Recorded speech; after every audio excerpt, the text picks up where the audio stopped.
I start by asking a question, or questions. Will Africa ever achieve the potential envisaged by the leaders at independence? Will Africa ever rid itself of the poverty that continues to rack the continent amid all the wealth and resources that exist on the continent?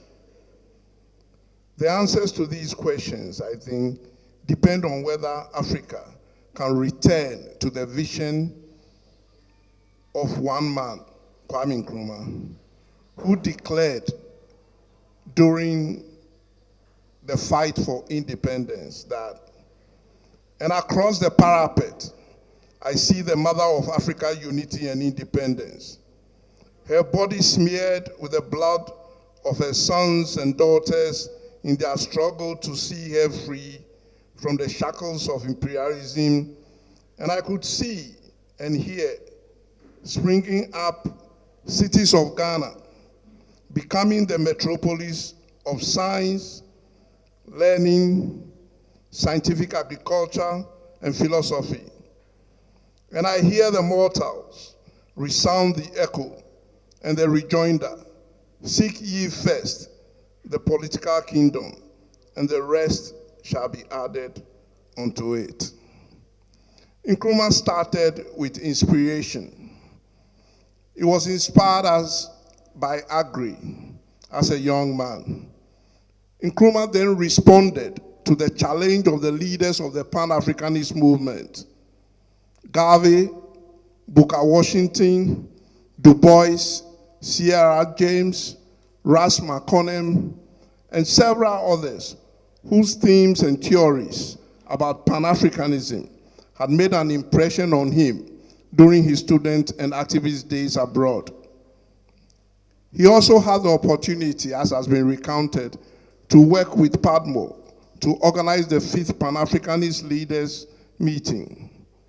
And in that conference in Manchester, it was declared for the first time that the independence of the colony was a legitimate extension of the Pan-Africanist cause. During this period, Nkrumah met and made common bond with several who were to become leaders of the African independence movement. Kamuzu Banda, Jomo Kenyatta, Obafemi Awolowo, Jaja Nwachukwu, and others. The continent at that time was a poor continent. It still remains so. But then it was characterized by poor infrastructure, constructed to exploit the primary products and natural wealth, inadequate health facilities, few educational institutions, and a large mass of unemployed people. Our leaders were confronted with the colonial economy.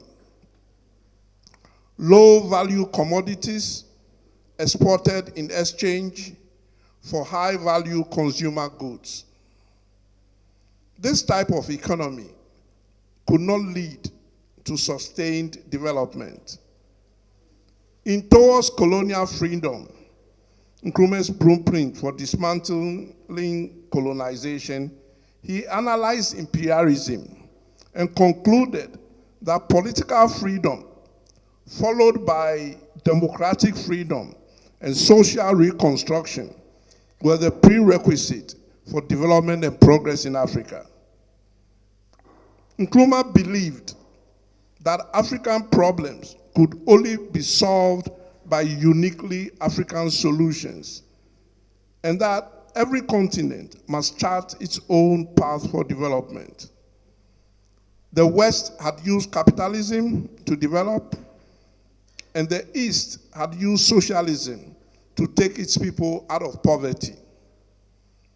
And we in Africa needed our own methodology. And this led him to developing an ideology which we now call Nkrumah, which has 3 main strands: social justice for all, self-reliance, and African unity. To implement social justice rapidly, Nkrumah set up a lot of hospitals. He transformed some of the European-only hospitals into hospitals for all. He built health centers, polyclinics, and he made sure that most people had somewhere to go when they were ill. There were only 100 elementary and 10 secondary schools which existed in the 100 years of colonization.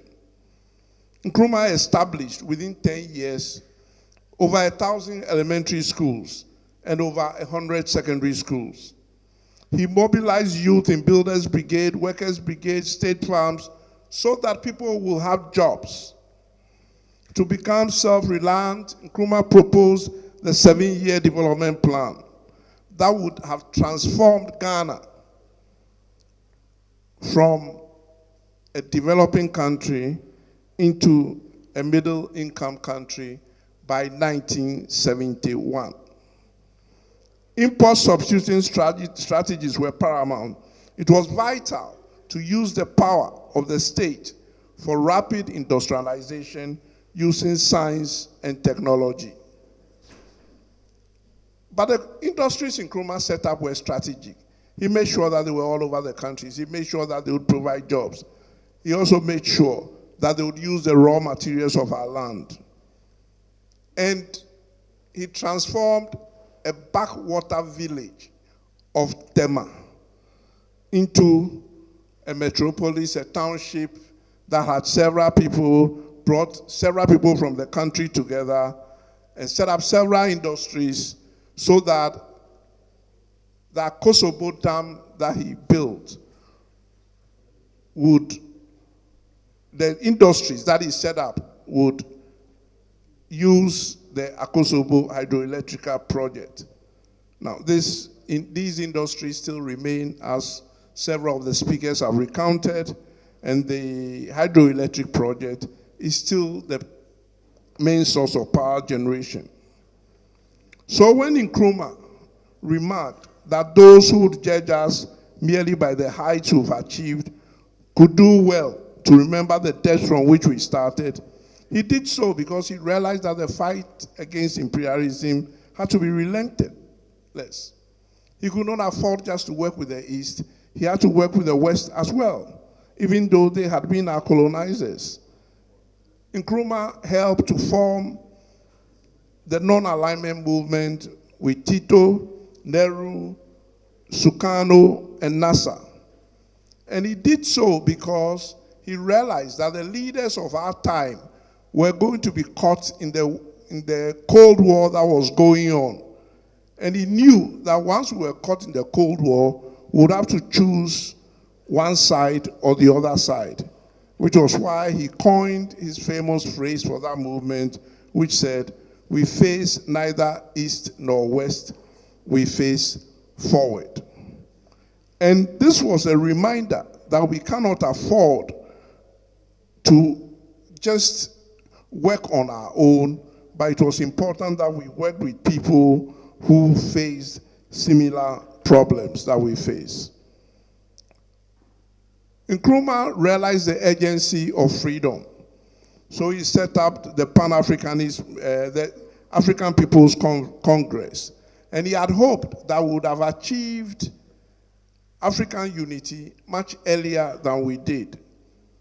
In 1963, when the OAU was born, it was because Haile Selassie had managed to heal the rift between the conservative Morovia group of 22 independent states who advocated a gradualist approach, and the Casablanca group that Nkrumah championed, that was made up of 7 nations who demanded an accelerated and urgent approach to unity.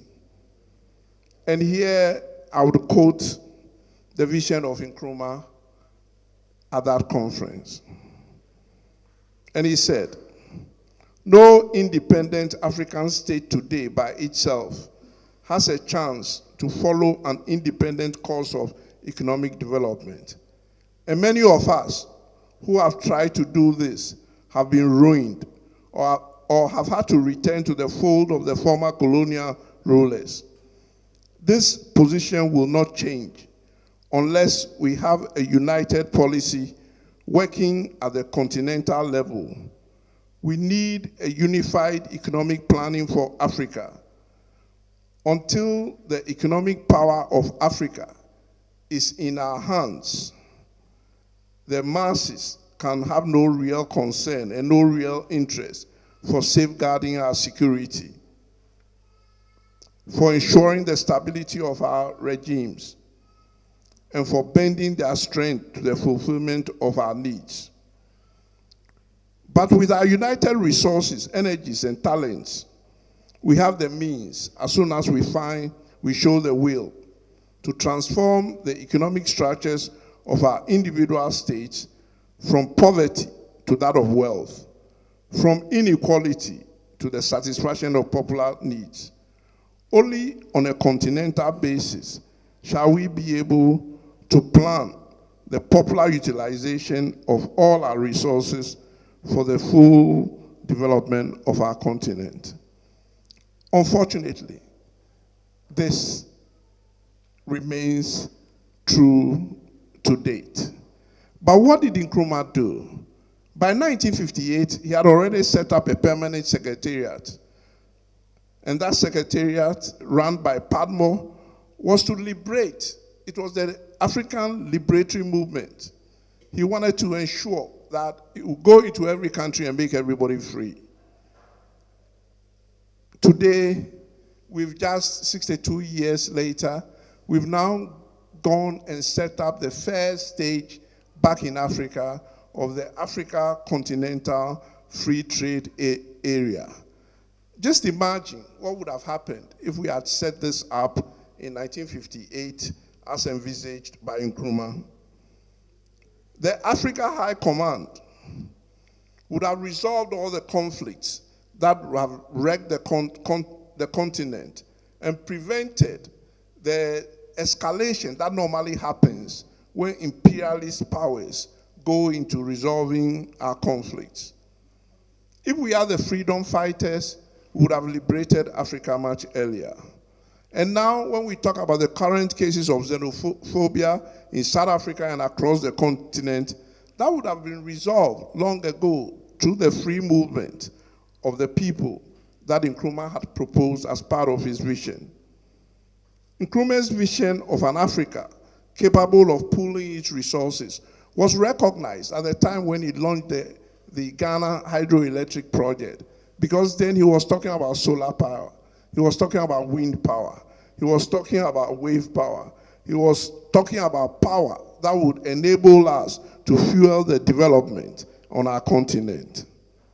A united and stronger Africa would have negotiated a more meaningful, sustainable development goals for Africa.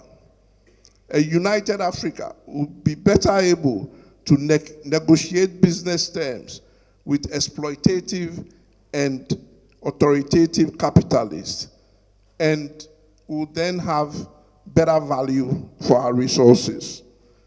Our huge population of 1 billion people provides us with a solid trading bloc, and intra-Africa and South-South trading will have made Africa probably more developed than it is now.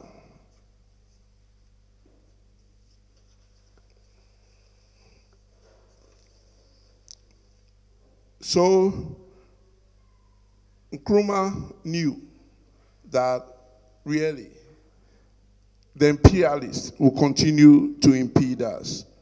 But he also knew, as we all do, that we have the resources in Africa to produce what we need. And our institutions will be better able to coordinate who produces what if we were united. What we need is the resourcefulness to translate this into reality. We must continue to develop and strengthen our global institutions in political affairs, in peace and security, in infrastructure, trade and industry, social affairs, in rural economy and agriculture, science and technology, health and disease. Now, only Africa can develop Africa. No one will do it for us. And therefore, we must revisit that vision conceived years ago, even before the European Union was formed.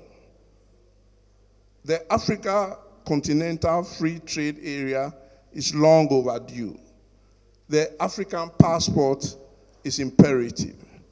Africa must unite to confront the challenges of environmental protection and globalization.